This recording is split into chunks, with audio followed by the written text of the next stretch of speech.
En tu palabra, a través del estudio, Señor, el mensaje que nos trae nuestro pastor, te rogamos, Padre, que sensibilices nuestros corazones, abras nuestra mente, Padre, para recibir ese mensaje.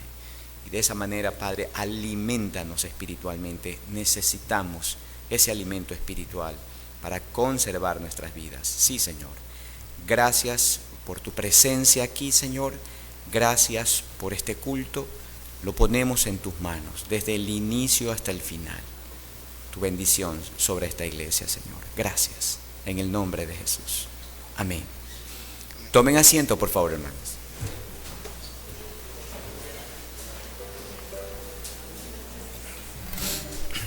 El día de hoy vamos a iniciar las alabanzas a nuestro Dios con ánimo, con gozo, alabando al Señor con varios signos. Vayan entonces, vamos al tema, ven, oh Todopoderoso. Te loamos, oh Dios, el número 4, te loamos, oh Dios. Te loamos, oh Dios.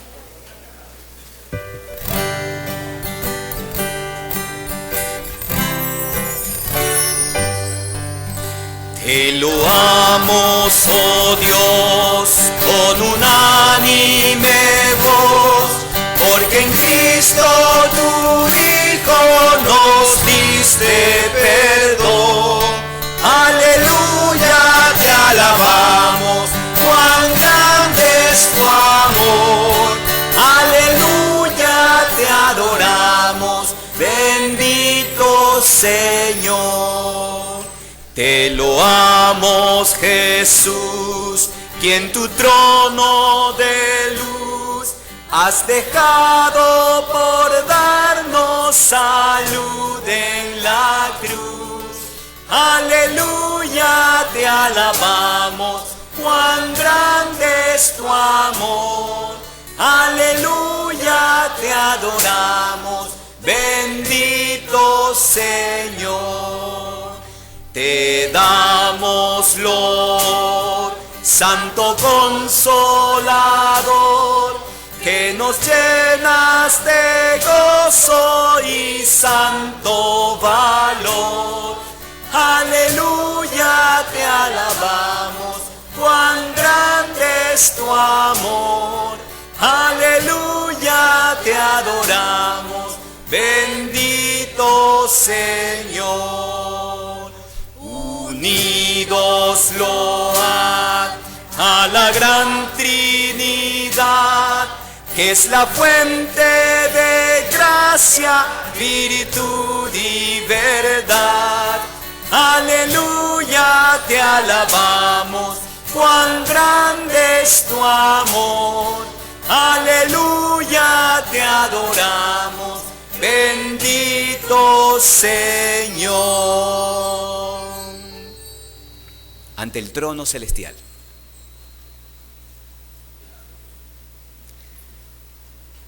Empecé diciéndoles que alabemos al Señor con gozo, con alegrías, hermanos, de volvernos a reunir como iglesia. Puestos de pie para alabar al Señor con este cántico, ante el trono celestial.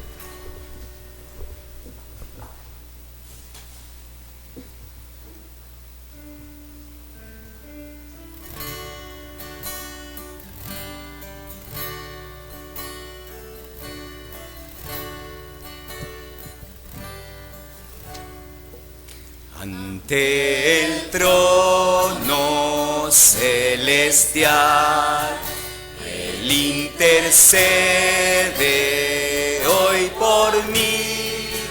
Gran sacerdote es Jesús, quien por siempre vivirá. Y en sus manos, por su amor, mi nombre ya grabado está. Y mientras en su trono esté, nadie de él me apartará. Nadie de él me apartará. Cuando el condenación, y al sentir condenación, al ver al cielo encontraré al inocente quien murió, y por su muerte salvador ya mi pecado perdonó, pues Dios el justo aceptó su sacrificio hecho por mí, su sacrificio hecho por mí.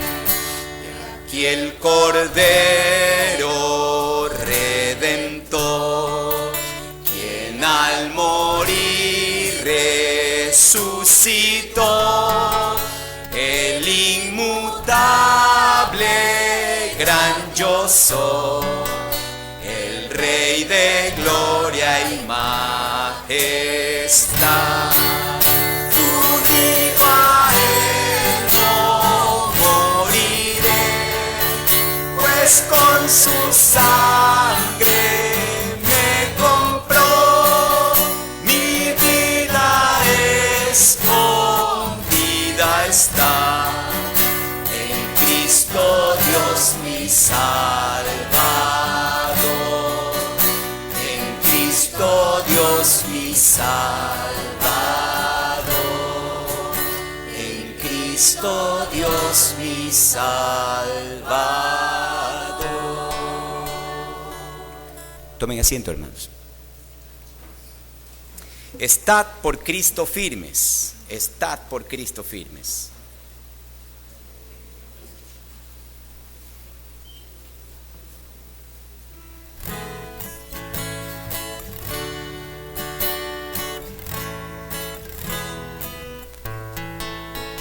Estad por Cristo firmes, soldados de la cruz, alzad hoy la bandera en nombre de Jesús.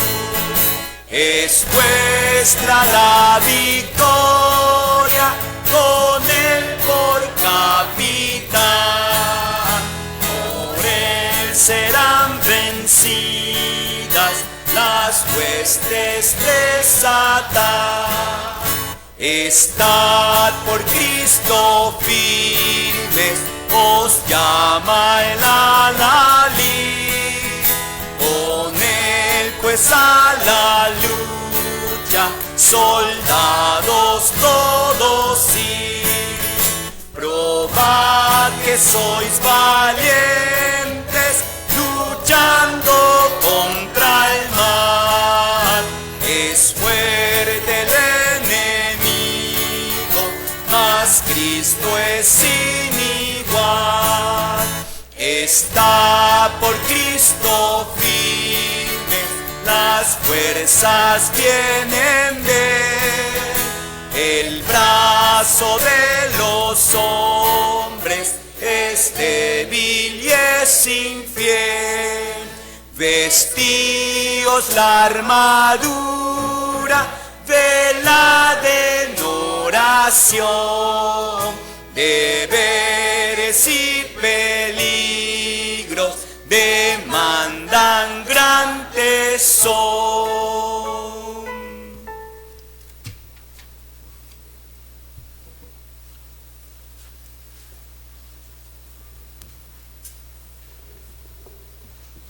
Pueden ponerse de pie, hermanos, y abrir sus Biblias en el libro de Hebreos, el capítulo 10.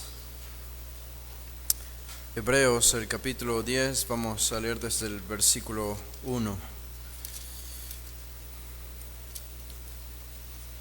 Porque la ley, teniendo la sombra de los bienes venideros, no la imagen misma de las cosas, nunca puede, por los mismos sacrificios que se ofrecen continuamente cada año, hacer perfectos a los que se acercan. De otra manera cesarían de ofrecerse, pues los que tributan este culto limpios una vez no tendrían ya más conciencia de pecado. Pero en estos sacrificios cada año se hace memoria de los pecados, porque la sangre de los toros y de los machos cabríos no puede quitar los pecados. Por lo cual, entrando en el mundo, dice: sacrificio y ofrenda no quisiste, mas me preparaste cuerpo. Holocaustos y expiaciones por el pecado no te agradaron.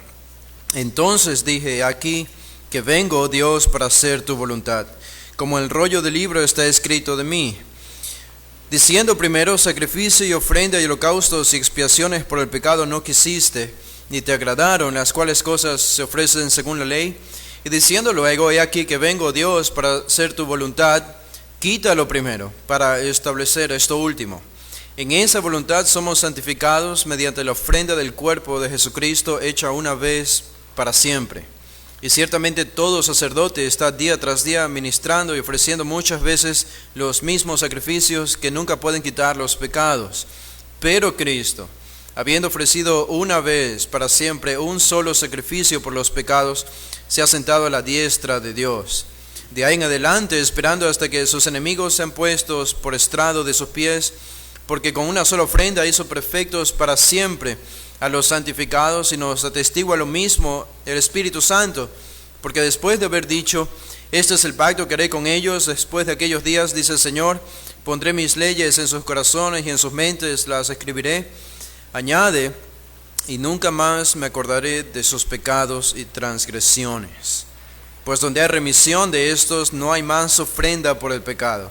Así que, hermanos, teniendo libertad para entrar en el lugar santísimo por la sangre de Jesucristo, no por el camino nuevo y vivo que Él nos abrió a través del velo, esto es, de su carne, y teniendo un gran sacerdote sobre la casa de Dios, acerquémonos con corazón sincero, en plena certidumbre de fe, purificados los corazones de mala conciencia y lavados los cuerpos con agua pura. Mantengamos firmes sin fluctuar la profesión de nuestra esperanza, porque fiel es el que prometió, y considerémonos unos a otros para estimularnos al amor y a las buenas obras, no dejando de congregarnos, como algunos tienen por costumbre, sino exhortándonos, y tanto más cuanto veis que aquel día se acerca.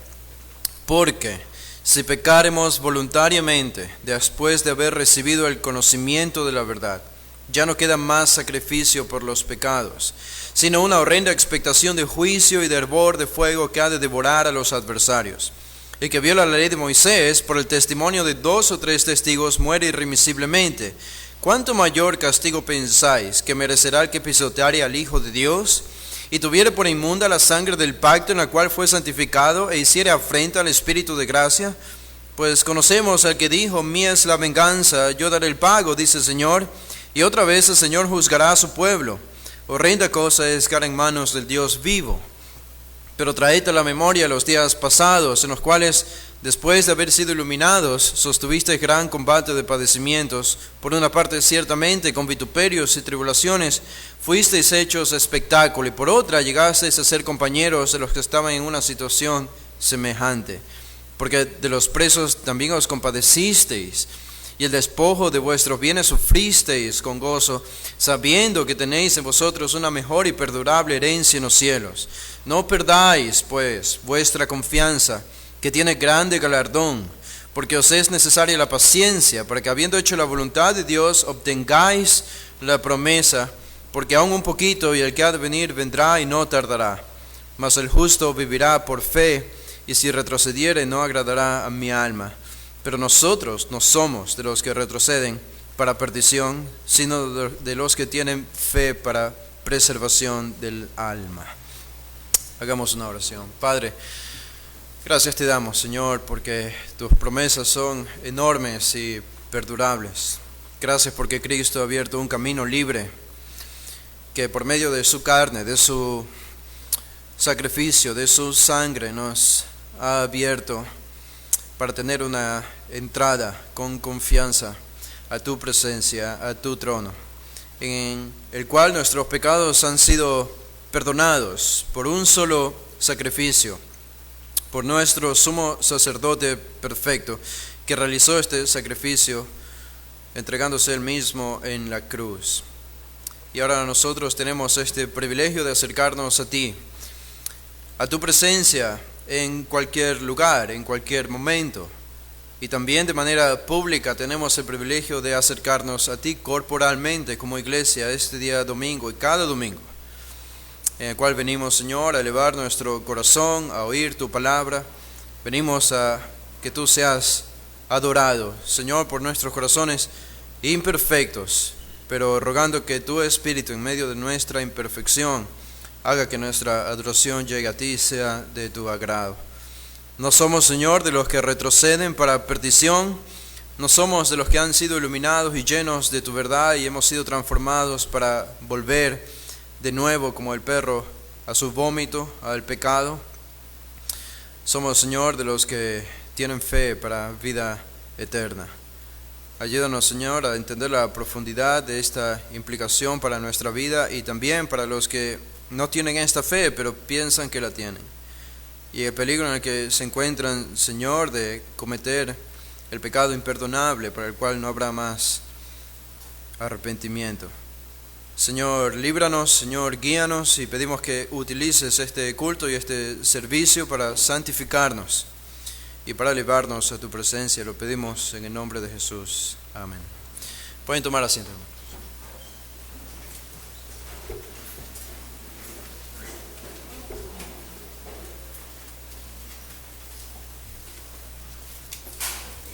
Continuamos alabando al Señor, hermanos. Esta vez lo hacemos con el tema Castillo Fuerte. Castillo Fuerte.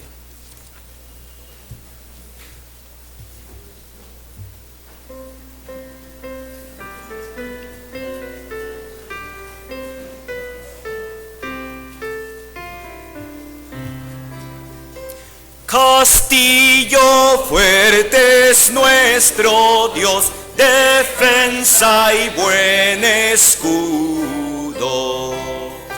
Con su poder nos librará en este trance agudo. Con furia y con afán, acósanos Satán, con armas deja ver astucia y gran poder, cual él no hay en la tierra. Nuestro valor es nada aquí, con él todo es perdido. Mas por nosotros pugnará de Dios el escogido. ¿Sabéis quién es Jesús?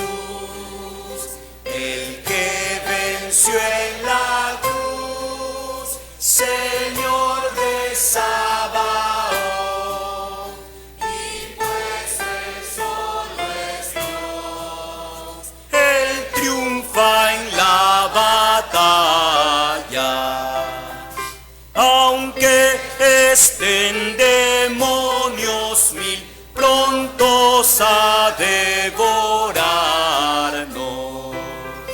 No temeremos porque Dios sabrá aún prosperarnos.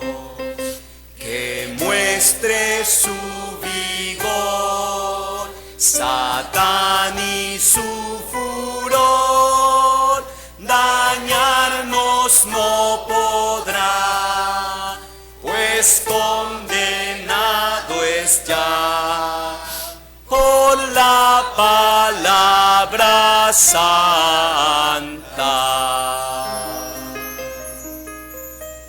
Y por último, hermanos, al Cristo vivo sirvo.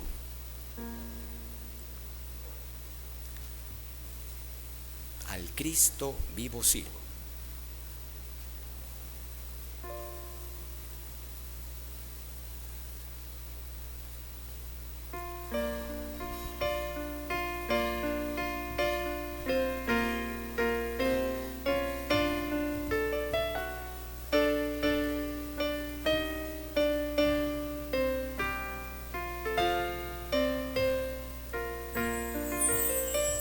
Al Cristo vivo sirvo y en el mundo está.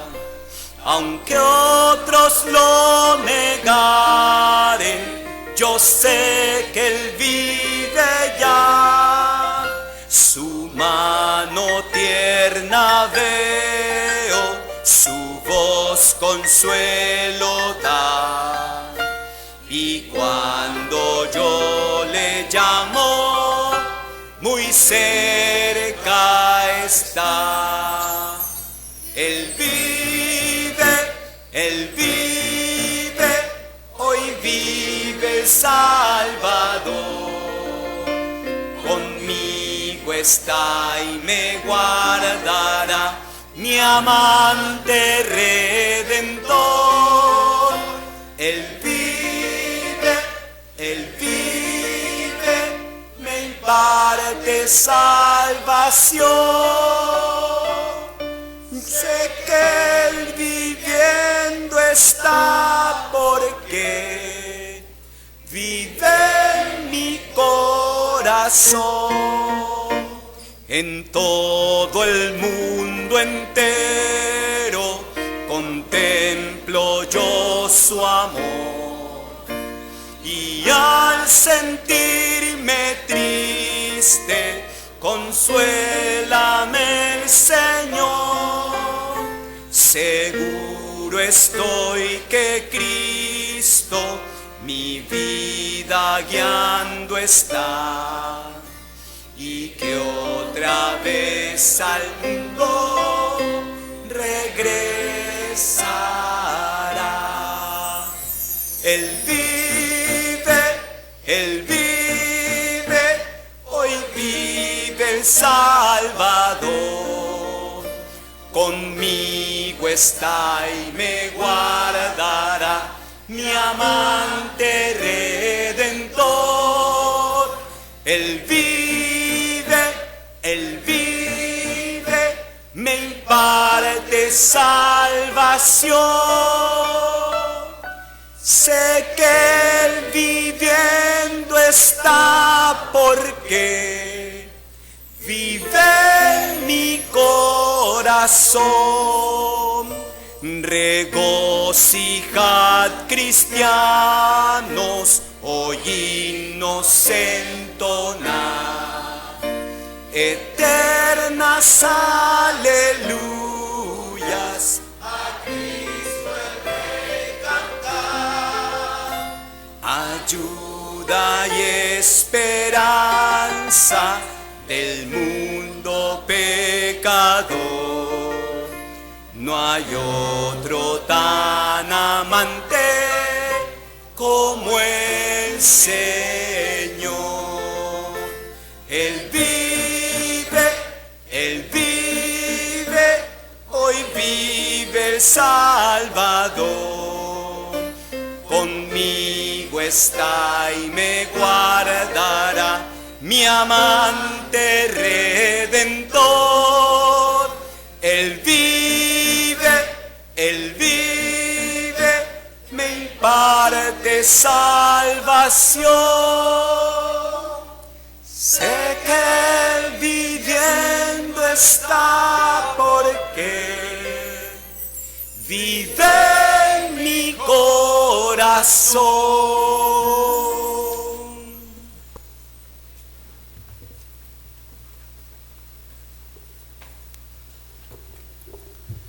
Queridos hermanos, un gusto de verles, un gusto de ver a la sala llena nuevamente.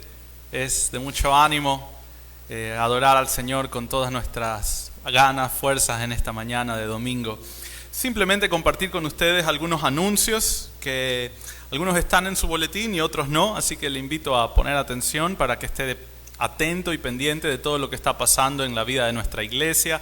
El primero de ellos es que nuestras actividades ya se empiezan a regularizar y le invitamos a participar del segundo servicio de adoración que tenemos los días domingos. Esto es a las 5 de la tarde. Hay un buen grupo de ustedes que asiste regularmente, así que les invitamos a retomar su participación, su asistencia.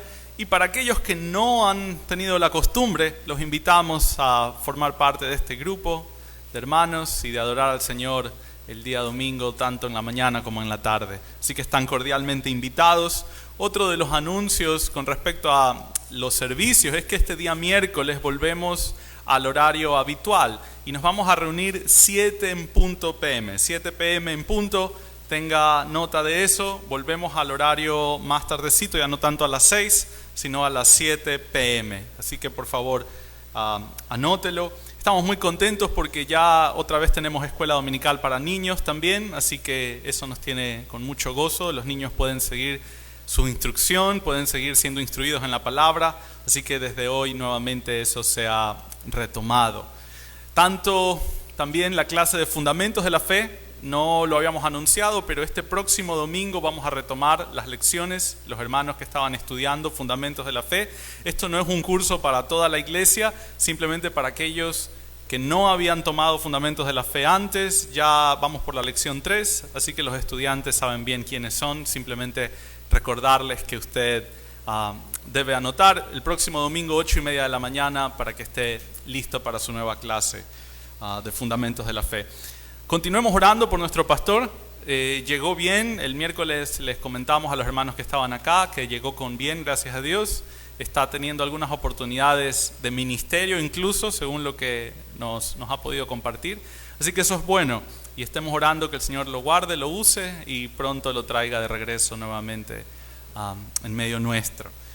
Siempre nos gusta saludar a las visitas, a los hermanos o amigos que nos están visitando. Así que si usted está acá por primera vez, un domingo en la mañana, no le vamos a hacer dar su nombre, no le vamos a hacer hablar, simplemente queremos saber que usted está acá para poderle entregar información de nuestra iglesia. Así que le invitamos a alzar un momento su mano para que nuestros hermanos ujieres puedan reconocerlos. Si tenemos visitas el día de hoy, acá hay 2, bienvenidos. Allá hay otra persona, bienvenida. Siempre nos da mucho ánimo ver personas que nos visitan. Queremos que nos conozcan y que sepan lo que aquí se hace. Ahí les entregan un material informativo junto con una información que usted puede llenar para que nosotros también le conozcamos a usted. Bueno, bienvenidos a la casa del Señor. Esperamos que tengan un día de edificación en la palabra. Bueno, sin más anuncios, le invitamos a los ujieres que se preparen para la recolección de las ofrendas mientras oramos pidiendo la bendición del Señor. Oremos. Padre y Señor, gracias te damos por el poder estar en tu casa, el poder adorarte, el privilegio, Señor, de venir delante tuyo. En realidad lo reconocemos como una oportunidad inmerecida, Señor. Padre, ahora cuanto más al meditar en tu provisión en nuestras vidas, tu cuidado sobre nuestro sustento, Señor, debemos reconocer, si somos sinceros a la luz de la palabra, Señor, que tenemos mucho más de lo que merecemos, Padre. Y es tu gracia y es tu cuidado, aún en momentos de adversidad, Señor. Tú cuidas a tus hijos, les provees.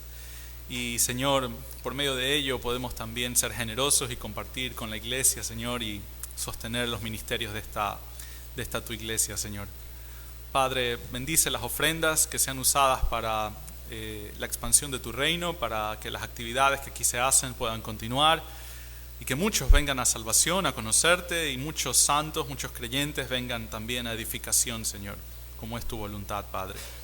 Mi Dios, bendice estas ofrendas, bendice a los corazones generosos y alegres, aquellos dadores que entienden el gozo de dar, según la palabra, Padre.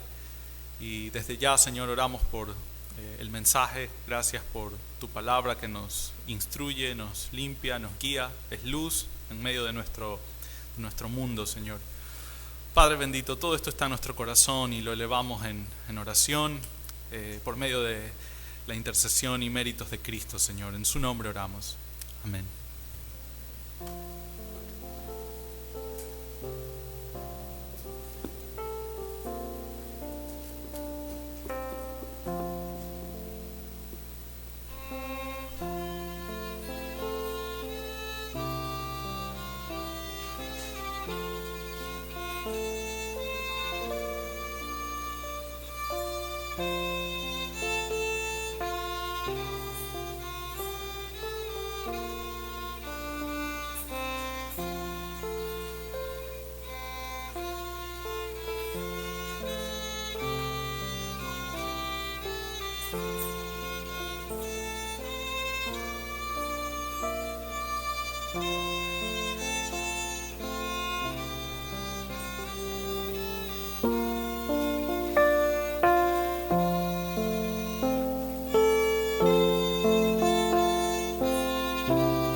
Bueno, hermanos, una vez más, bienvenidos y qué gozo da, como ya mencionaban, verles a todos.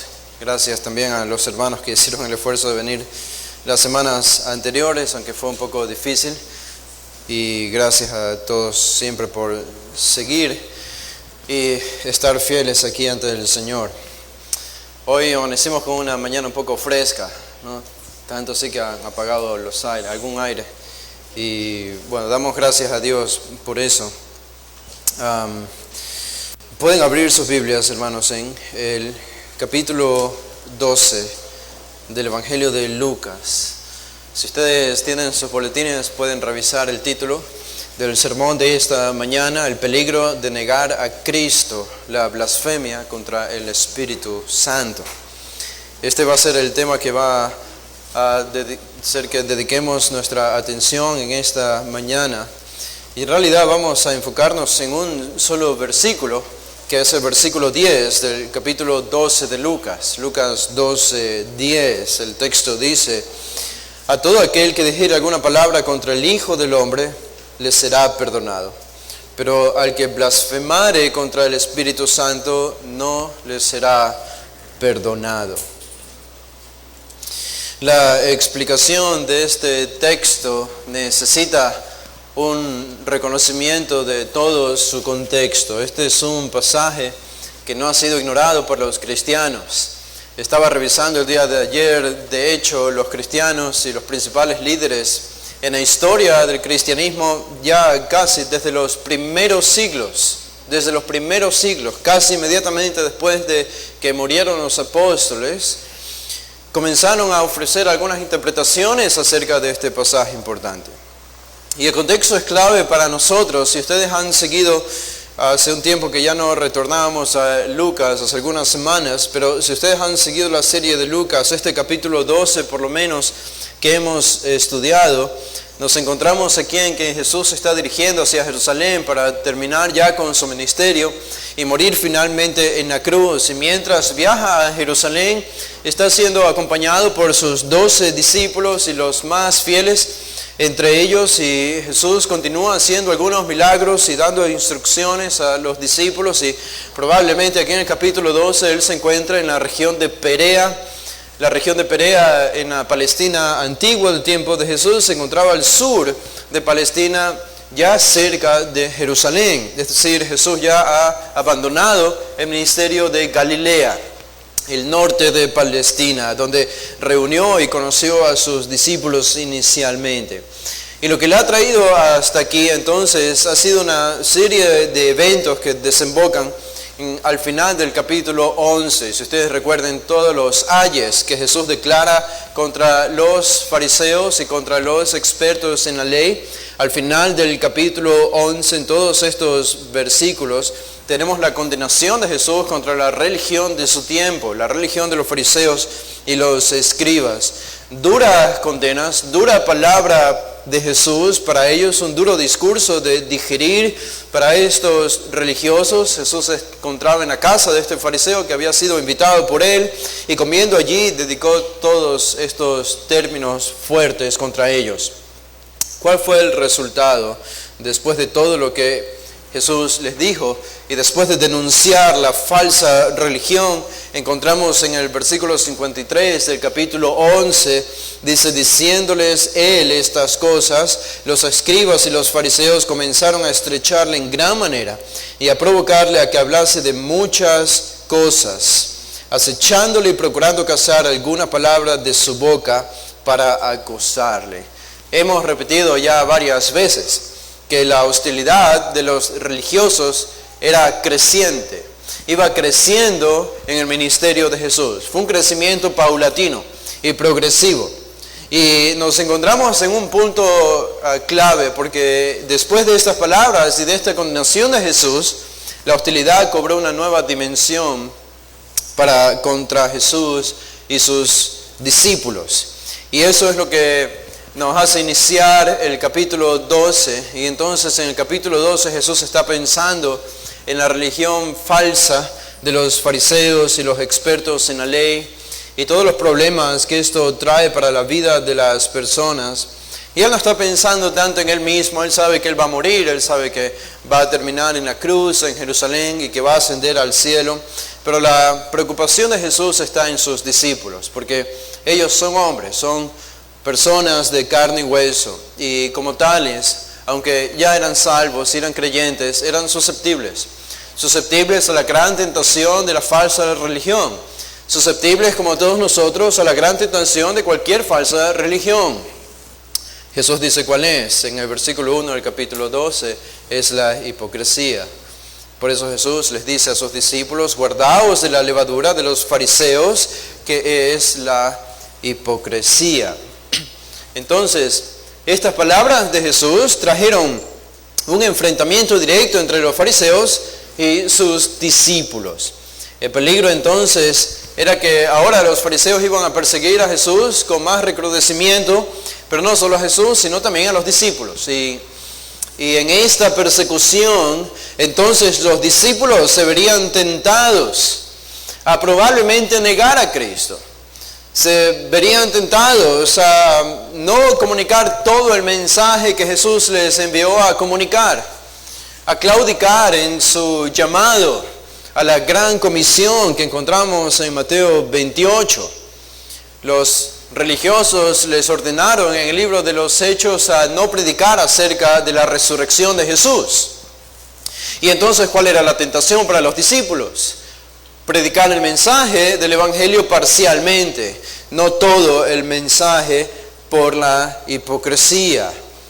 El peligro era contaminarse con la hipocresía del sistema farisaico, que había hecho obsoleto al judaísmo del Antiguo Testamento.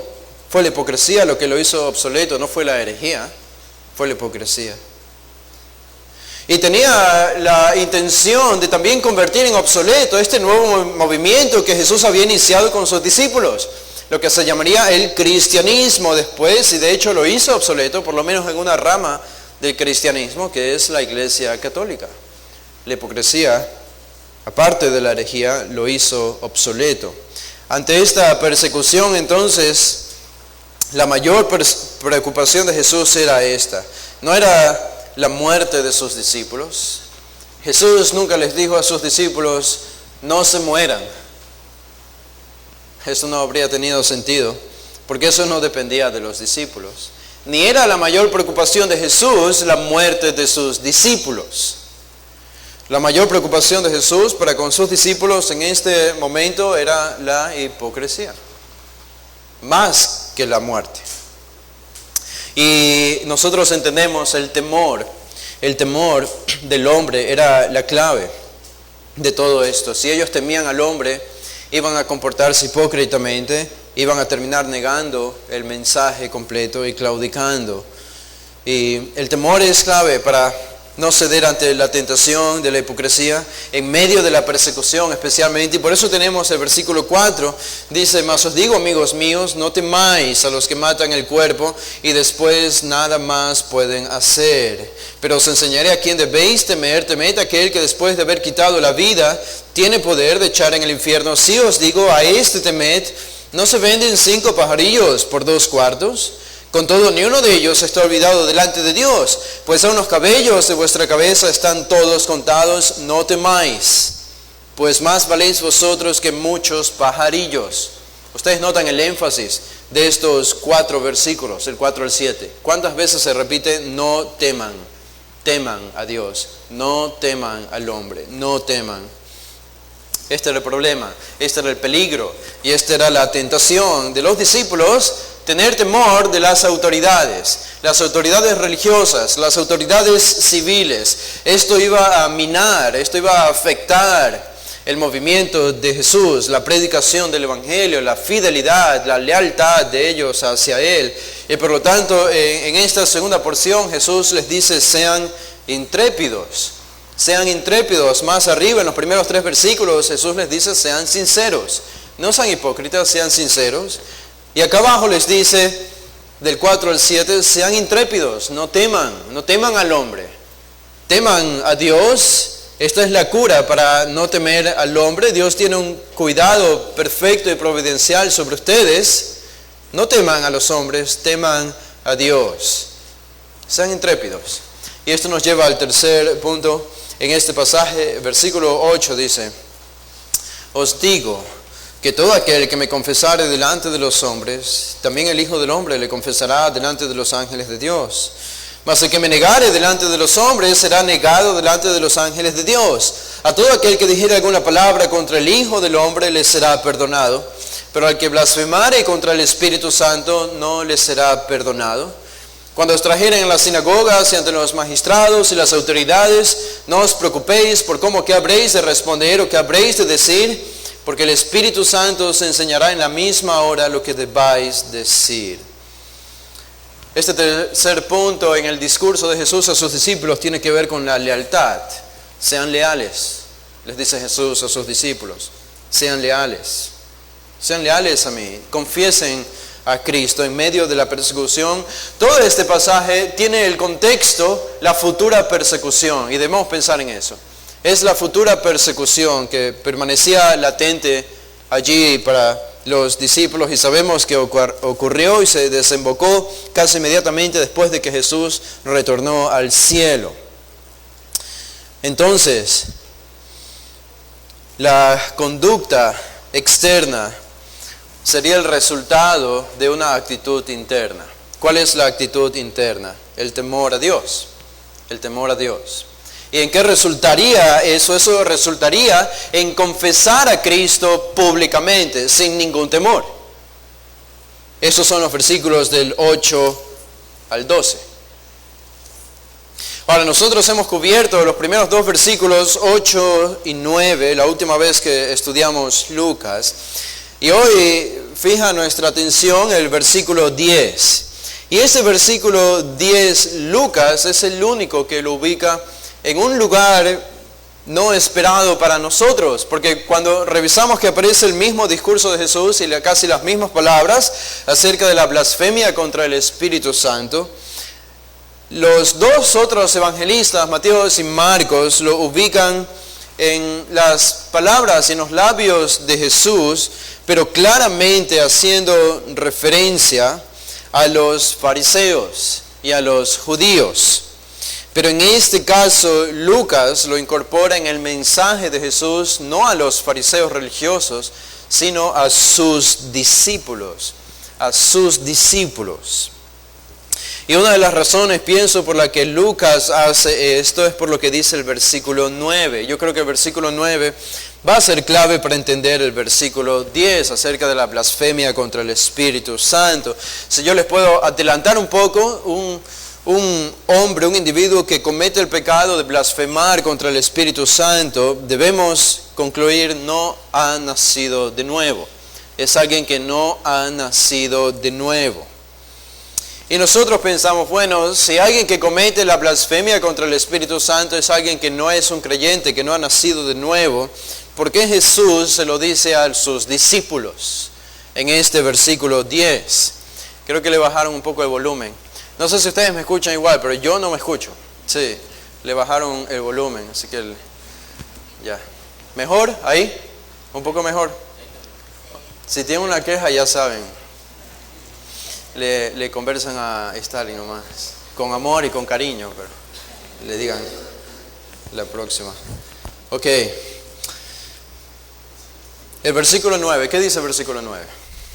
Mas el que me negare delante de los hombres, será negado delante de los ángeles de Dios. El que me negare delante de los hombres, será negado delante de los ángeles de Dios. Esta parece ser una declaración ciertísima. Este es un axioma en realidad. El que niega a Cristo, escatológicamente hablando, en el día futuro, en el juicio venidero, será negado por Cristo ante los ángeles de Dios. Y lo contrario es cierto, los que le confiesan serán confesados delante de los ángeles de Dios.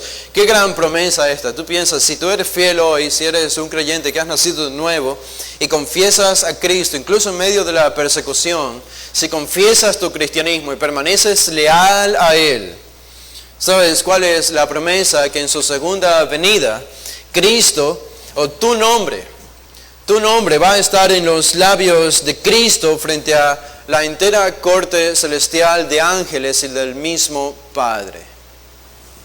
Qué maravillosa promesa, pero asimismo, qué escalofriante promesa la del versículo 9. El que me negare delante de los hombres será negado delante de los ángeles de Dios. Así que Jesús está hablando aquí de los que le niegan a Él, de los que le niegan. Y tenemos entonces que la blasfemia del Espíritu Santo tiene que ver con esto, tiene que ver con negar a Cristo. Negar a Cristo. Pero nosotros sabemos, no todos los que niegan a Cristo han cometido la blasfemia del Espíritu Santo. Porque si fuese así, ninguno de nosotros habría llegado a la salvación. Hubo algún momento en nuestra vida pasada en que negamos a Cristo cuando no éramos creyentes. Podemos negar a Cristo doctrinalmente, negando su divinidad. Pudimos haber negado a Cristo con nuestra conducta y nuestro comportamiento. Hay varias maneras de negar a Cristo. Pedro negó a Cristo, no una vez ni dos, sino 3 veces, y no cometió el pecado de blasfemar contra el Espíritu Santo. Entonces, parece ser que Jesús, en este versículo 10, va a expandir lo que implica, o mejor dicho, va a concluir con el peligro de los que niegan a Cristo. El día de hoy tú puedes estar aquí, puedes saber y estar consciente que no eres creyente, por lo tanto estás negando a Cristo. Eso no significa que has cometido la blasfemia contra el Espíritu Santo, pero el versículo 10 añade la advertencia de que es posible que algunos que niegan a Cristo, si no llegan al arrepentimiento, podría ser que lleguen a cometer el pecado de blasfemar contra el Espíritu Santo y perder toda oportunidad de salvación. Y ustedes ven 2 verbos que aparecen aquí en el versículo 10. Al final de la primera parte dice, a todo aquel que dijere alguna palabra contra el Hijo del Hombre le será perdonado. Perdonado. Pero al que blasfemare contra el Espíritu Santo no le será perdonado.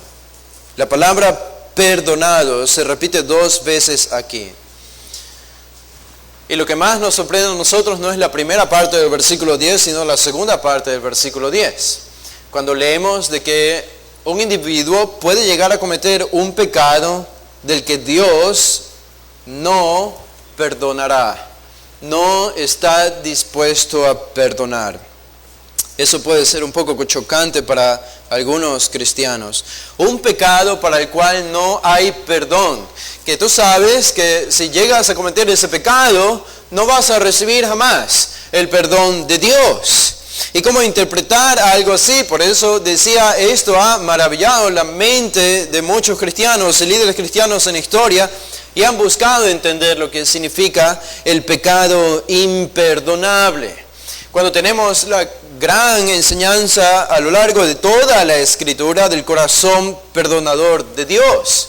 La Biblia entera nos enseña que Dios perdona pecados, pero no solo los pecados leves, como alguien podría quizá erróneamente categorizarlos, o pecados pequeños.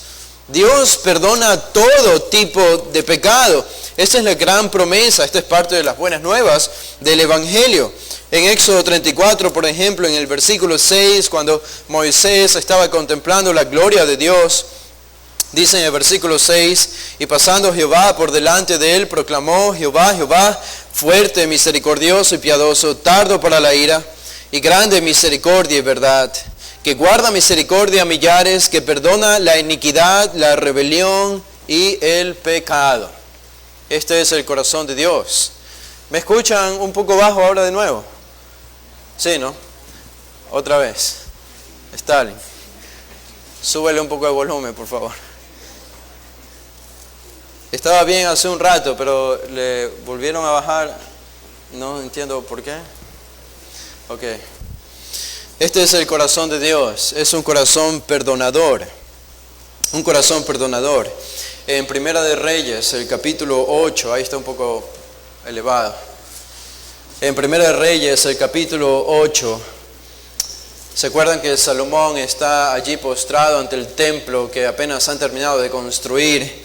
El templo para adorar al Señor, y Salomón dice: perdonarás a tu pueblo, perdonarás a tu pueblo. Dice Salomón en la dedicación del templo: tú perdonarás a tu pueblo. A ver, vamos a esperar que solucionen el problema del sonido, porque si alguien le ofrece consejo o ayuda, pero se escuchaba un eco ahí. En el Salmo, el capítulo 12, el versículo 19, dice el salmista: ¿quién podrá entender sus propios errores? Líbrame de los que me son ocultos. ¿Notan esta confianza del salmista? Líbrame de mis pecados que son ocultos, porque él sabe que Dios perdona. Dios perdona. En el Salmo número 25, el versículo 11, Salmo 25, 11 dice: por amor de tu nombre, oh Jehová, perdonarás también mi pecado que es grande. Mi pecado que es grande, tú perdonarás. Esta es la confianza de los hijos de Dios. Ellos saben que Dios perdona. En el Salmo 32, el versículo 5 dice: mi pecado te declaré y no encubrí mi iniquidad. Dije: confesaré mis transgresiones a Jehová, y tú perdonaste la maldad de mi pecado. Qué confort escuchar estas palabras. En el Salmo número 65 dice el versículo 3: las iniquidades prevalecen contra mí, mas nuestras rebeliones tú las perdonarás. Tú las perdonarás. Y por último, en el Salmo número 78, el versículo 38, dice así el salmista, 78, 38, pero él, recordando, haciendo un recuento de la historia de Israel llena de pecado, dice: pero él, Dios, misericordioso, perdonaba la maldad continuamente, perdonaba la maldad y no los destruía, y apartó muchas veces su ira y no despertó todo su enojo. En los profetas encontramos la maravillosa imagen de Dios echando tras sus espaldas los pecados. Recordamos cuando Ezequías recibió la revelación del Señor de que moriría, y él, aunque no necesariamente estaba confesando un pecado particular, pero él apeló a la misericordia de Dios y se postró y lloró al Señor que le concediese más años de vida, que no quitase su vida, porque ¿cómo le adoraría entonces en el Seol? Dice Ezequías en el libro de Isaías, el capítulo 38, y la referencia extraordinaria de Isaías a Dios es: y Dios oyó su clamor y vio sus lágrimas. Dios oyó el clamor de Ezequías y vio sus lágrimas, y Dios se compadeció y sus entrañas se conmovieron eternamente, y entonces mandó una revelación a Ezequías por medio de Isaías diciéndole: te he extendido más años de vida. y te adornaré de honra y de gloria en tu reino. Qué maravillosa imagen de un corazón perdonador de Dios. Casi todo el Antiguo Testamento es un cántico a favor del perdón de Dios. Eso es lo que se llama buenas noticias en el Nuevo Testamento. El Evangelio son las buenas nuevas de salvación, de que hay perdón de pecados, que es lo que predicó Juan el Bautista. Él predicaba, nos dice el libro de los Evangelios, Marcos 1:4, predicaba el bautismo de arrepentimiento para perdón de pecados. Para perdón de pecados. Cuando nació el Hijo de Dios, el Mesías, fue llamado Jesús por el ángel. ¿Por qué? Porque Él salvará a su pueblo.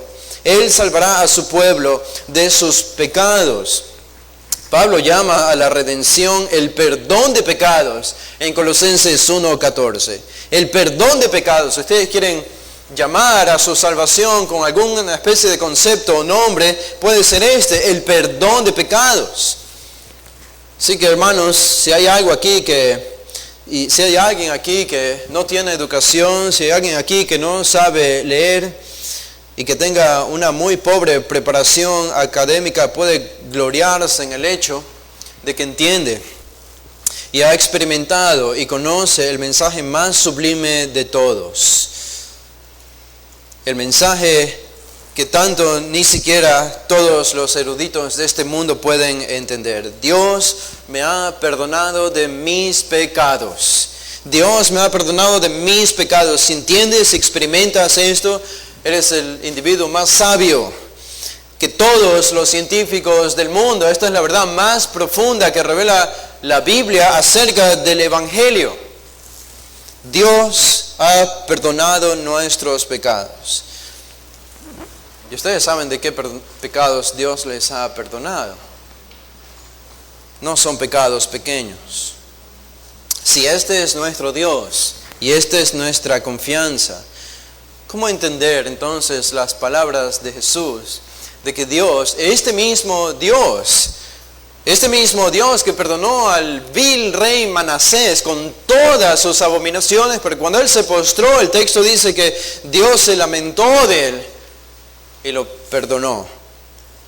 Este mismo Dios, como Jesús, puede decir que no está dispuesto a perdonar un pecado particular. ¿Por qué Dios no estaría dispuesto a perdonar un pecado particular? ¿Será porque su amor no es lo suficientemente grande? ¿Porque su misericordia no es suficientemente grande? ¿Porque su gracia no alcanza más y tiene un límite? Decía, por siglos los cristianos han buscado entender el significado de esta declaración y no por gusto. El corazón de los cristianos a veces tiembla cuando oyen a Jesús declarar estas palabras.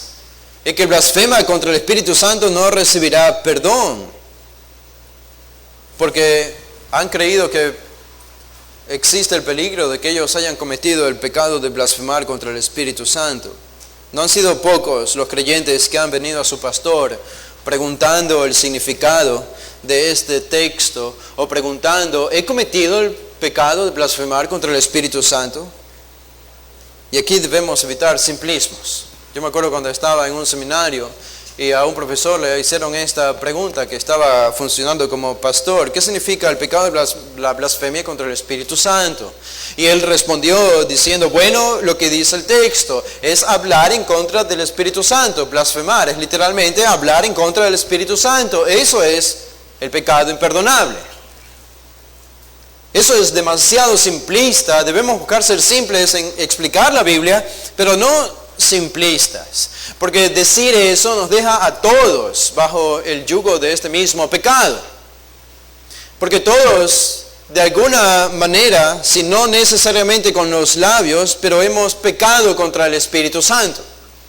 ¿Acaso Pablo no advierte a los cristianos, no apaguéis al Espíritu Santo? Eso significa que nosotros podríamos llegar a apagarlo con nuestro pecado. Pablo dice también, no contristéis al Espíritu Santo, es porque lo podemos contristar con nuestro pecado. Es más que eso. Tenemos que ofrecer una explicación más clara acerca de lo que es la blasfemia contra el Espíritu Santo. Ahora, observen el énfasis de estos versículos que tenemos aquí del 8 al 12. Observen los énfasis, observen los verbos. Aquí dice el versículo 8, os digo que todo aquel que me confesare. Confesar. Esta es una acción que realizamos con nuestros labios. Confesar. Dice también el Hijo del Hombre le confesará delante de los ángeles de Dios. Esta es una acción que realizamos con nuestros labios, confesar. El versículo 9 dice más, el que me negare, la implicación es negar a Cristo con nuestros labios, que le conocemos. Otra vez, un verbo que habla de algo que realizamos con los labios. El versículo 10, a todo aquel que dijere, otro verbo, que hace referencia a algo que decimos con la boca. A todo aquel que dijere alguna palabra contra el Hijo del Hombre le será perdonado, pero al que blasfemare, otra palabra, otro verbo que hace referencia a lo que hacemos con la boca, hablar, no le será perdonado. Versículo 11, cuando os trajeren a las sinagogas y ante los magistrados y las autoridades, no os preocupéis por cómo, qué habréis de responder o qué habréis de decir. Otra vez, responder y decir. ¿Notan el énfasis? Responder y decir. Y el versículo 12, porque el Espíritu Santo os enseñará en la misma hora lo que debáis decir. Todo este texto se trata acerca de hablar, de decir algo, de confesar públicamente con nuestros labios y con nuestras palabras a Cristo, o negarlo con las palabras y con nuestros labios a Cristo. El énfasis se encuentra entonces en la confesión pública de Cristo. Esta es la postura del corazón, queda asumida por la confesión externa de nuestra lealtad a Cristo. Si yo confieso a Cristo, eso habla de cuál es la condición de mi corazón. Si yo lo niego, habla de cuál es la condición de mi corazón. Por eso el apóstol Pablo dice en el capítulo 10, el libro a los Romanos, que si confesares, el versículo 9, que si confesares con tu boca que Jesús es el Señor y creyeres en tu corazón que Dios le levantó de los muertos, serás salvo, porque con el corazón se cree para justicia, pero con la boca se confiesa para salvación. Hay una relación inseparable entre lo que confesamos con la boca y lo que hay en el corazón. Y Jesús se está enfocando aquí en este pasaje en lo que confesamos con la boca, porque eso demuestra lo que hay en nuestro corazón. Ahora, una cosa era confesar a Cristo en circunstancias favorables. Eso era una cosa. Pedro lo hizo, y correctamente. Cuando estudiamos la confesión de Pedro en el capítulo 9, él confesó que Cristo es el Hijo de Dios. Pero otra es confesar a Cristo en la persecución, que es el énfasis de nuestro pasaje. La confesión en privado no necesariamente demuestra la integridad de nuestro corazón, porque es fácil confesar a Cristo en privado, cuando sé que no recibiré repercusiones por confesarle. Pero la confesión pública, en medio de circunstancias adversas, eso sí revela el verdadero estado de mi corazón, si mi corazón es íntegro o no, si mi corazón es verdadero o no. Y ese es el punto de Jesús aquí, la lealtad hacia Él en medio de la persecución. ¿Cómo se va a ver evidenciada? ¿Cómo? Por medio de confesarle a Él públicamente. Es fácil publicar a Jesús y confesar a Jesús públicamente cuando es popular, incluso en medio de una cultura que no ama a Dios. Es fácil porque aceptan el cristianismo, porque se tolera el cristianismo, y podemos hablar de Cristo sin ningún tipo de impedimento. Pero en un contexto donde hablar de Cristo repercuye en persecución, entonces el verdadero estado de nuestro corazón se manifestará. Ahora, ¿qué tiene que ver eso con la blasfemia del Espíritu Santo? ¿Qué tiene que ver eso con la blasfemia del Espíritu Santo? Noten cómo Jesús comienza este texto haciendo una referencia al Hijo del Hombre, y Él hace una distinción entre el Hijo y el Espíritu Santo. En el versículo 10 dice, todo aquel que dijere alguna palabra contra el Hijo del Hombre, le será perdonado, pero el que blasfemare contra el Espíritu Santo, no le será perdonado. Hay una distinción entre la segunda y la tercera persona de la Trinidad. Y Jesús hace esta distinción de manera interesante. Los discípulos de Jesús no estaban tan al tanto acerca de la realidad del Espíritu Santo. Era una enseñanza que se encontraba más bien velada en el Antiguo Testamento, pero Jesús está aquí enseñando acerca de algo importante sobre el Espíritu Santo, la tercera persona de la Trinidad. Una cosa acerca de la primera parte del versículo 10. Jesús dice, a todo aquel. El alcance de esta declaración es universal. Es universal. Esto es para cualquiera. Y esto hace que nosotros queramos expandir lo que Jesús dice aquí, no solo a las personas que vivieron en el tiempo que le estaban escuchando a Él del primer siglo, sino a todas las personas, en todos los tiempos y en todas las culturas. A todo aquel que dijera alguna palabra contra el Hijo del Hombre. ¿Qué es decir una palabra contra el Hijo del Hombre? Bueno, es lo mismo que blasfemar contra el Hijo del Hombre. Es blasfemar contra Jesús. La pregunta es, ¿nosotros hemos blasfemado contra Jesús? Claro que sí. En alguna u otra medida lo hemos hecho. Jesús dice, este pecado será perdonado. No es que será perdonado automáticamente, pero Jesús asume el arrepentimiento. O sea, que se arrepiente de blasfemar contra el Hijo del Hombre, contra Cristo, ese pecado puede ser perdonado, dice Jesús. Recordamos al apóstol Pablo, ¿se acuerdan?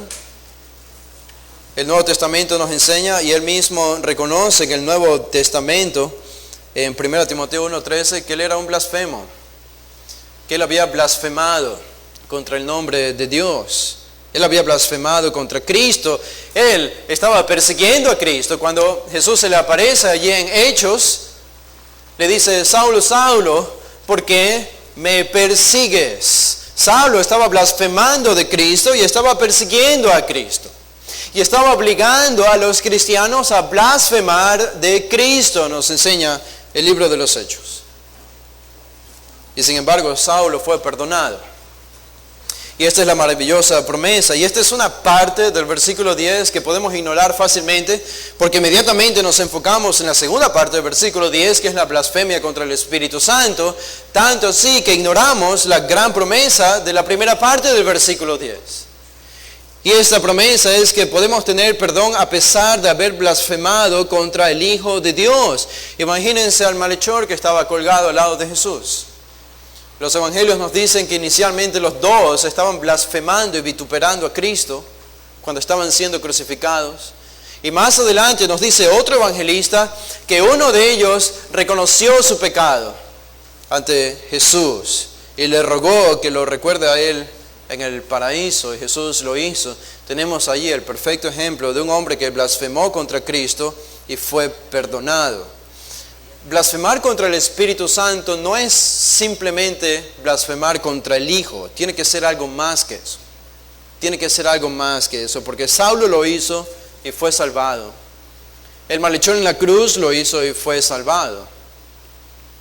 Algunos de los sacerdotes allí o soldados que estaban allí también injuriaban en la cruz a Cristo, y nosotros podemos decir qué cosa peor puede haber que injuriar a Jesús cuando está muriendo, o incluso condenarle a la misma muerte. ¿Qué cosa peor podría haber que matar al Hijo de Dios? Y sin embargo, los que le mataron recibieron estas palabras de Jesús cuando estaba colgado en la cruz: Señor, perdónales, no les tomes en cuenta este pecado. Perdónales, porque no saben lo que hacen. No saben lo que hacen. Incluso alguien que llega a cometer y llegó a cometer este pecado de matar al Hijo de Dios, recibió estas palabras de Jesús. Pensamos en el soldado que atravesó su lanza en su costado. Pensamos en los soldados que les dieron latigazos o que lo clavaron en la cruz, que le pusieron la corona de espinas en la cabeza, y los que se mofaron de él cuando estaba en la cruz. Padre, perdónalos, porque no saben lo que hacen. Por tanto, hay una distinción. Eso es un pecado. Y si alguien no se arrepiente de ese pecado, será condenado. Pero lo que dice este texto es que si alguien comete ese pecado de blasfemar contra el Hijo y se arrepiente, puede ser perdonado. Puede ser perdonado. Y por eso en el libro de los Hechos vemos que algunos de los sacerdotes fueron perdonados. Y cuando Pedro predicó, 3,000 judíos se convirtieron, muchos de los cuales habían cantado el cántico nefasto, crucifícale, crucifícale, contra Jesús.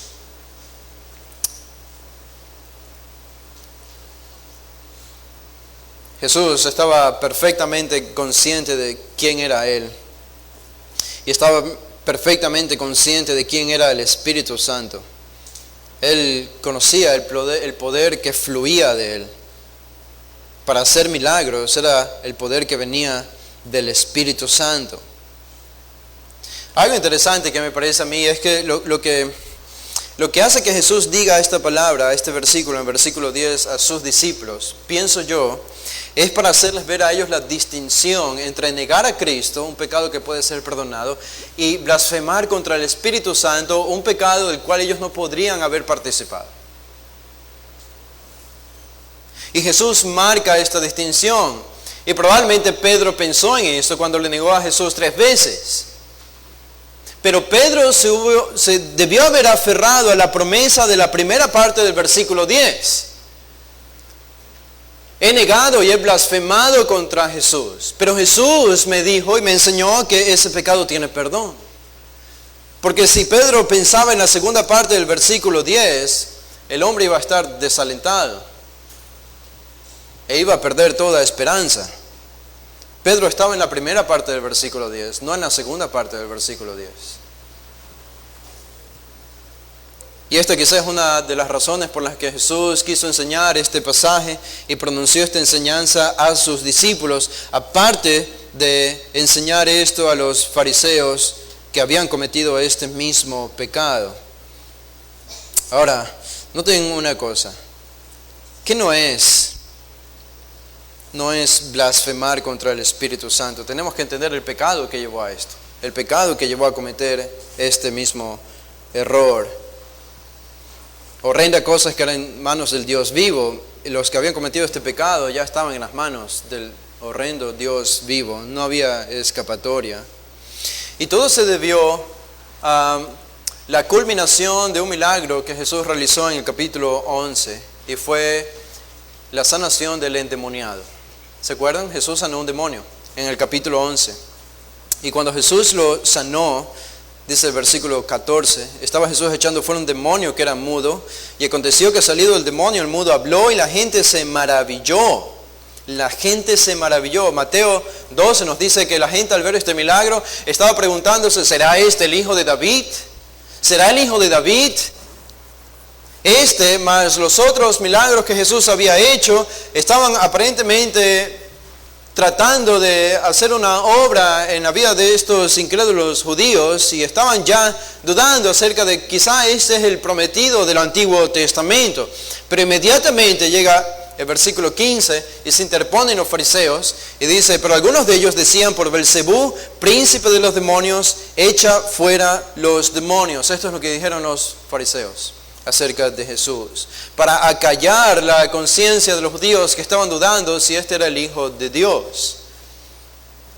Jesús había hecho un gran milagro, expulsar a un demonio. Y uno puede hacerse la pregunta, ¿qué otro milagro necesitaban los judíos para reconocer en Jesús al Mesías? Este era el milagro. Si Jesús no hubiese expulsado el demonio y simplemente hubiese dicho a los judíos, yo soy el Hijo de Dios, yo soy el Mesías, ¿qué habrían dicho los fariseos? ¿Qué habrían dicho ellos? ¿Cómo vamos a creer que tú eres el Mesías si no has provisto pruebas? Si en verdad es el Hijo de Dios, debería ser capaz de hacer milagros. Muéstranos algún milagro. Y para que creamos que eres bueno, vence a Satanás. Vénselo. Bueno, esto es exactamente lo que hizo Jesús al expulsar demonios. Él dio la prueba de que tenía poder sobre Satanás. E hizo el milagro. Jesús hizo el milagro, no era la primera vez, pero hizo el milagro aquí en el capítulo 11. Y al hacer esta obra milagrosa, excepcional, que no tenía explicación humana, entonces ahora sus mismos enemigos, los fariseos, iban a utilizar eso mismo en su propia contra. E iban a utilizar, por decirlo así, lo desconocido, es decir, el milagro el milagro. Estaban utilizando el milagro de Jesús en su propia contra, acusándole de que él había hecho este milagro en el poder de Belcebú, es decir, en el poder de Satanás.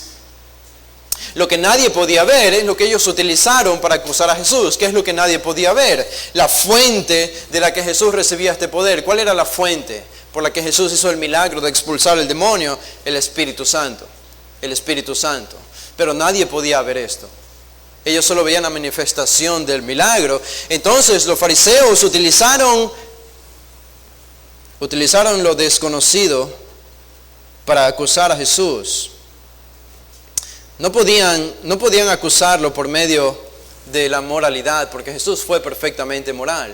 Los fariseos no podían venir a Jesús y decir, este hombre es un malvado, porque Jesús no era un malvado, era todo lo opuesto, y eso era bien obvio para todos los judíos. No podían utilizar este argumento, Jesús es malo, no, porque él fue bueno.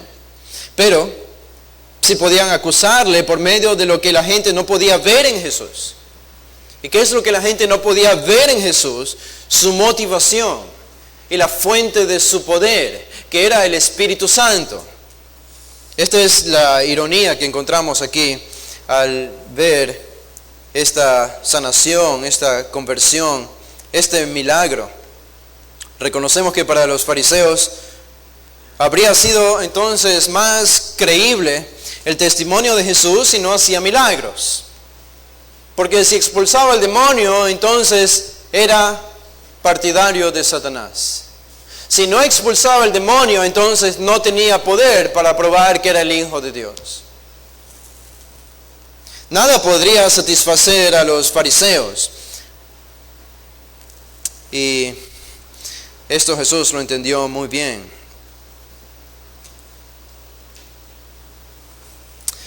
Jesús hizo este milagro para evidenciar que Él era el Mesías. Él era el Mesías. Y para evidenciar que Él era bueno y que estaba oponiéndose a Satanás.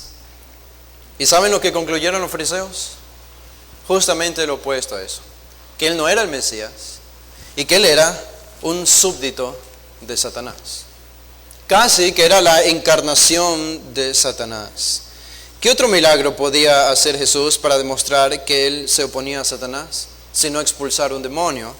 Pero ese mismo milagro lo utilizaron los fariseos para decir que Él era la encarnación del mismo diablo. Esta fue la acusación contra Jesús. Esta fue la acusación. Ahora, esto es lo que desemboca entonces finalmente en la blasfemia contra el Espíritu Santo. La blasfemia contra el Espíritu Santo no es cometer asesinato. Algunos han pensado eso. La blasfemia contra el Espíritu Santo no es el pecado de asesinato. Ya vimos que mataron a Jesús y Jesús les dijo, Padre, perdónalos porque no saben lo que hacen. No es cometer suicidio la blasfemia contra el Espíritu Santo. Algunos creyentes piensan que si un creyente comete suicidio no será salvo o algo inexplicable ha sucedido allí. Blasfemia al Espíritu Santo no tiene que ver con el suicidio. Pablo nos da una lista de algunos pecados en 1 Corintios 6. 1 Corintios 6 dice versículo 9, ¿no sabéis que los injustos no heredarán el reino de Dios? No erréis, ni los fornicarios, esta es la lista de pecados, ni los fornicarios, ni los idólatras, ni los adúlteros, ni los afeminados, ni los que se echan con varones, ni los ladrones, ni los avaros, ni los borrachos, ni los maldicientes, ni los estafadores heredarán el reino de Dios. Estos son pecados. Noten el versículo 11. Y esto erais algunos, mas ya habéis sido lavados, ya habéis sido santificados, ya habéis sido justificados en el nombre del Señor Jesús y por el Espíritu de nuestro Dios. Los corintios habían cometido todos estos pecados. David cometió el pecado de homicidio y fue perdonado. La blasfemia del Espíritu Santo entonces no es algún pecado que nosotros encontramos en la lista del Nuevo Testamento. No es algún pecado que nosotros podríamos calificar de esa manera. No es pecar en menor grado. No es pecar en menor grado en oposición a mayor grado. blasfemar y repudiar a Jesús en la cruz, nosotros podríamos decir, no hay pecado peor que este, que asesinar al Hijo de Dios.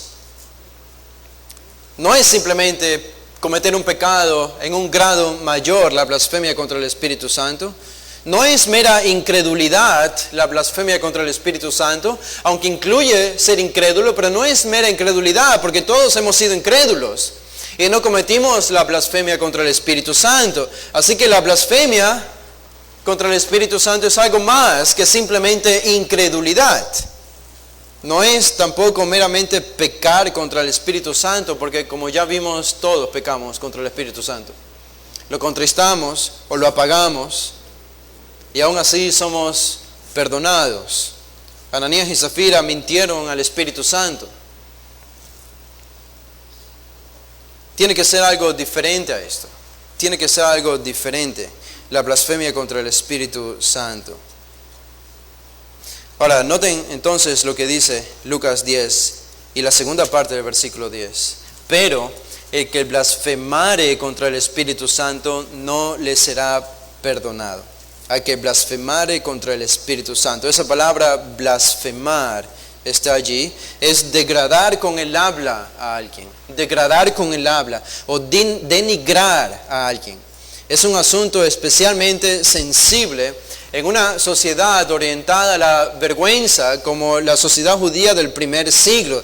Es hablar en forma irrespetuosa que declara, denigra y daña a la otra persona. Es un habla que destruye.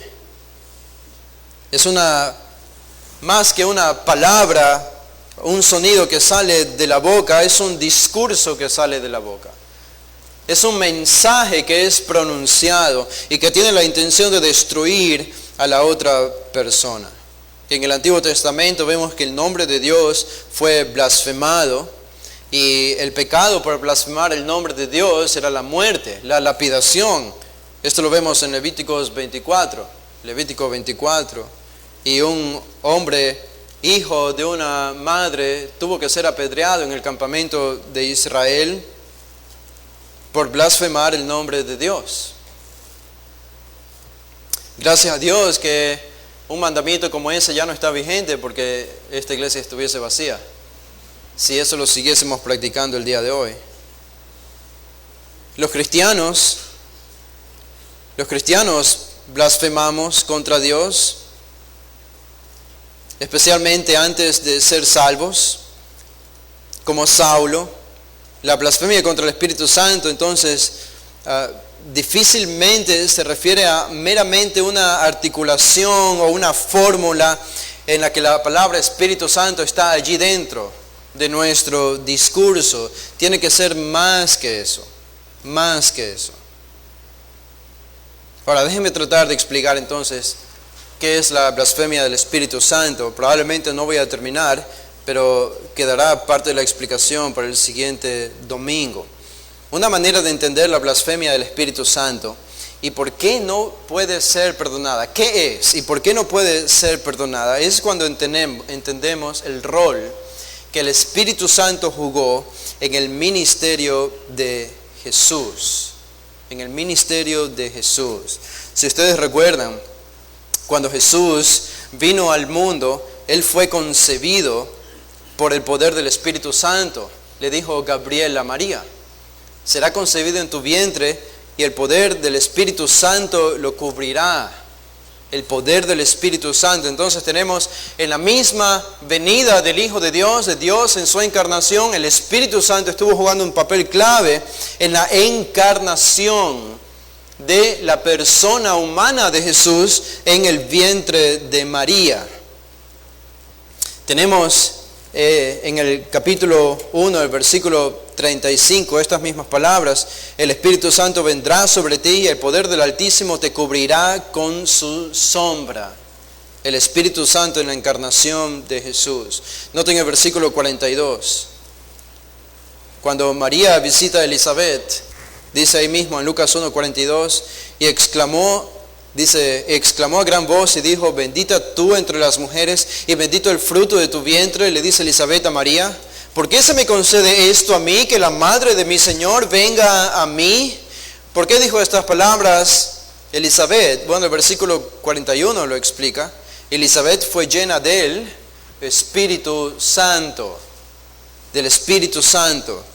La madre de Juan el Bautista, cuando vio a la madre del Mesías, fue llena del Espíritu Santo. Entonces, otra vez tenemos al Espíritu Santo actuando cuando Jesús era un bebé en el vientre de María y elevando esta alabanza. Tenemos el versículo 67 del capítulo 1. El padre de Juan el Bautista dice, Zacarías su padre fue lleno del Espíritu Santo y profetizó. Y lo que tenemos allí son palabras acerca del Mesías profetizadas por el Espíritu Santo. Ya vemos una obra del Espíritu Santo en la vida de Jesús aún antes de que Él naciera. Aún antes de que Él naciera, el Espíritu Santo ya está dando testimonio acerca de quién es este bebé que va a nacer. El Espíritu Santo siempre apuntando a Cristo. Dice el capítulo 2 de Lucas, el versículo 25. Jesús ya había nacido aquí. Dice, y aquí había en Jerusalén un hombre llamado Simeón, y este hombre justo y piadoso esperaba la consolación de Israel, y el Espíritu Santo estaba sobre él. Y le había sido revelado por el Espíritu Santo que no vería la muerte antes que viese al ungido del Señor, que era Jesús siendo un bebé. ¿Quién movió todas las piezas para que Simeón venga a María en el templo y eleve esta alabanza que encontramos en el versículo 28 en adelante acerca del ministerio de Jesús? Fue el Espíritu Santo el que movió los labios de Simeón para advertir a María acerca de cuál sería el ministerio de su hijo. El capítulo 3, el versículo 21, Jesús ya siendo adulto, 3:21 dice, aconteció que cuando todo el pueblo se bautizaba, también Jesús fue bautizado. Antes de este bautismo Jesús no había hecho milagros. Aquí, este fue el inicio oficial de su ministerio. Aquí comenzó a hacer milagros después de su bautismo. Dice, también Jesús fue bautizado y orando el cielo se abrió y descendió el Espíritu Santo sobre él en forma corporal como paloma. Y vino una voz del cielo que decía, tú eres mi Hijo amado, en ti tengo complacencia. En otras palabras, el Padre le dice al Hijo, hijo, has sido capacitado con el Espíritu Santo para que oficialmente comiences el ministerio haciendo milagros en toda Palestina. El Espíritu Santo vino sobre Jesús. ¿Por qué? Porque Jesús tenía que vivir como un hombre. Él tenía que vivir como un hombre.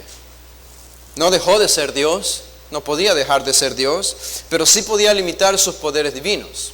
Y eso es lo que hizo, para vivir como un hombre, igual a nosotros. Y al hacerlo entonces, al mismo tiempo necesitaba hacer milagros para demostrar que era el Mesías. Entonces la pregunta es, ¿cómo iba a hacer milagros Jesús si no iba a utilizar sus poderes divinos como la segunda persona de la Trinidad? Esta es la respuesta, porque la tercera persona de la Trinidad estaba en Él, morando en Él y dándole el poder para hacer los milagros que hizo. Noten el capítulo 4, el versículo 1, Jesús, lleno del Espíritu Santo, volvió del Jordán y fue llevado por el Espíritu al desierto, donde fue tentado por Satanás. El Espíritu Santo no solo en el bautismo de Jesús, iniciando, capacitándolo, ahora guiándolo a la tentación para vencer a Satanás en su propio terreno. Y después de esto, el versículo 14 dice, Jesús volvió en el poder del Espíritu a Galilea. ¿Por qué dice el poder del Espíritu? ¿Por qué dice el poder del Espíritu? Porque después de este versículo, los evangelios y Lucas narran todos los milagros que Jesús comenzó a realizar. Pero ¿cómo hizo estos milagros? En el poder del Espíritu Santo. El poder del Espíritu. El versículo 18, Jesús en la sinagoga lee esta profecía. El Espíritu del Señor está sobre mí, por cuanto me ha ungido para dar buenas nuevas a los pobres. Me ha enviado a sanar a los quebrantados de corazón, a pregonar libertad a los cautivos y vista a los ciegos, a poner en libertad a los oprimidos, a predicar el año agradable del Señor. En otras palabras, todas estas acciones que están aquí en el versículo 18, que profetizó Isaías, iban a ser hechas por Jesús, en el poder del Espíritu Santo. Fue ungido por esa razón, por el Espíritu Santo. Y noten el versículo 40. Dice, al ponerse el sol, todos los que tenían enfermos de diversas enfermedades los traían a él, y él, poniendo las manos sobre cada uno de ellos, los sanaba. También salían demonios de muchos, dando voces y diciendo, tú eres el Hijo de Dios. Pero él los reprendía y no les dejaba hablar porque sabían que él era el Cristo. Este es el resumen del ministerio de Jesús en Galilea. Milagros, milagros y milagros. Y como hemos visto, estos milagros hechos en el poder del Espíritu Santo. Era el Espíritu Santo quien estaba realizando estos milagros en Jesús. Y para terminar, por último, Pedro hace esta grandiosa declaración cuando predica el Evangelio a Cornelio. ¿Se acuerdan? En Hechos 10. Y Pedro dice en Hechos 10:37, Hechos 10:37, vosotros sabéis lo que se divulgó por toda Judea, dice Pedro, comenzando desde Galilea, después del bautismo que predicó Juan, cómo Dios ungió con el Espíritu Santo y con poder a Jesús de Nazaret, y cómo éste anduvo haciendo bienes y sanando a todos los oprimidos por el diablo, porque Dios estaba con él. Pedro hace la declaración general aquí. El Espíritu Santo entonces era el poder interno de Jesús, la fuente de su poder por la cual él hizo todos los milagros que demostraban que él era el Mesías y que tenían el poder de satisfacer la curiosidad de los judíos para reconocerle como lo que él decía que era, el Mesías. El Espíritu Santo hacía esta obra apuntando siempre a Cristo. Por esa razón, después de 2 años probablemente de que Jesús estuvo haciendo estos milagros, en otras palabras, el Espíritu Santo estuvo haciendo esta obra en Jesús, dando testimonio de que Él es el Mesías. Cuando llegamos al capítulo 11 de Lucas, y los fariseos por primera vez vienen y dicen, este hombre no hace milagros sino por el poder de Belcebú, algo que antes ellos no habían dicho. Pero apenas lo dijeron en Lucas el capítulo 11, en ese momento entonces ellos atribuyeron las obras del Espíritu Santo, es decir, los milagros de Jesús, ellos las atribuyeron a Satanás. Estaban acusando a Jesús de ser la encarnación de Satanás, estaban acusando al Espíritu Santo de ser Satanás. Y el problema de atribuir las obras del Espíritu Santo a Satanás es que revela un estado de corazón muy endurecido, muy endurecido. Esto no es meramente incredulidad, porque todos hemos pecado de incredulidad. Es una oposición definida contra el poder del Espíritu Santo. Es definirme a mí mismo contra el poder del Espíritu Santo en un estado del corazón tan endurecido que pierde toda oportunidad de arrepentirse. ¿Y cuál es la manifestación de un corazón tan endurecido que se opone al poder del Espíritu Santo? Es la blasfemia externa. La blasfemia externa contra el Espíritu Santo. Por eso Jesús en el texto del capítulo 12 de Mateo, cuando habla de la blasfemia contra el Espíritu Santo, Él habla acerca del corazón. Y dice que todo lo que hay en el corazón, de eso da fruto la boca. Habla la boca. La blasfemia contra el Espíritu Santo entonces no es un mero insulto contra la tercera persona de la Trinidad. Es atribuirle y estar definido en contra del poder del Espíritu, creyendo pesadamente, tercamente y permanentemente que este es un poder que viene del diablo. Esto entonces revela una condición de dureza en el corazón más grande que la mera incredulidad de un no creyente. Y claro, la pregunta que uno puede hacerse es, ¿cómo saber cuando uno comete el pecado de la blasfemia contra el Espíritu Santo? ¿Cómo saber cuando uno comete este terrible pecado por el cual Jesús dice, no hay perdón? No hay perdón. Bueno, tenemos la segunda parte del versículo 10, tenemos un versículo 11 y un versículo 12 que siguen hablando acerca del Espíritu Santo. Y yo sé que esto pareció una clase de seminario más que una predicación, pero si ustedes me han tenido paciencia hoy, lo haremos diferente la siguiente semana y terminaremos de hablar acerca del tema de la blasfemia contra el Espíritu Santo. Vamos a hacer una oración para terminar. Padre, gracias te damos, Señor, porque tú nos has librado de la condenación del pecado y de nuestros pecados, porque tú has traído perdón a nuestra vida y a nuestro corazón. Terribles han sido nuestros pecados, Señor, delante de ti.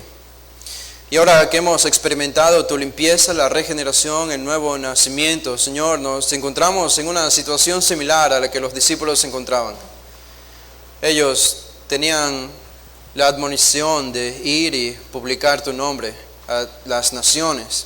Nosotros también, y así como ellos, Señor, nosotros estamos experimentando una persecución creciente, y el nombre de Cristo y el cristianismo se vuelve cada vez menos popular.